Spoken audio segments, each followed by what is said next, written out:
ডাকসু নির্বাচনে ভিপি পদে নির্বাচিত সাদিক কায়েম বলেছেন যে মতের হোক না কেন সবাই একসঙ্গে কাজ করবেন।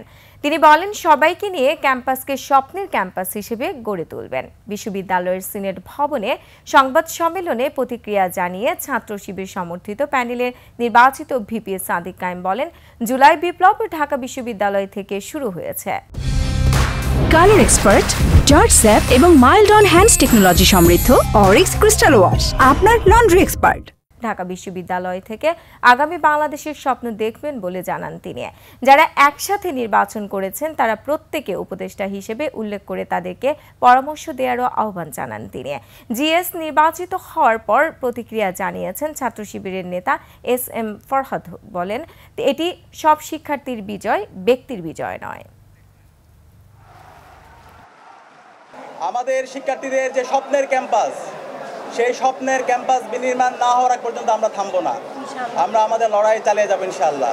আমাদের সহযোদ্ধারা তাদের যে ইস্তেহারগুলো ছিল, আমরা সবাই একসাথে কাজ করতে চাই। এখানে আমাদের সাথে যারা একসাথে নির্বাচন করেছি তারা প্রত্যেকে এক একজন আমাদের উপদেষ্টা। আমরা আশা করব তারা আমাদেরকে যে কোনো বিষয়ে পরামর্শ দিবে। কোনোভাবেই কোনো বিজয় মিছিল কিংবা অন্য কোনো মডেলে আমরা সেটি করতে চাচ্ছি না। এটি মূলত শিক্ষার্থীদের বিজয়। এখন আমাদের পরীক্ষার পালা। এটি আমাদের আনন্দের পালা নয়, এটি বরং আমাদের আমানতদারিতার পরীক্ষার পালা। আমরা শিক্ষার্থীদের সে আমানত আদৌ রক্ষা করতে পারবো কিনা।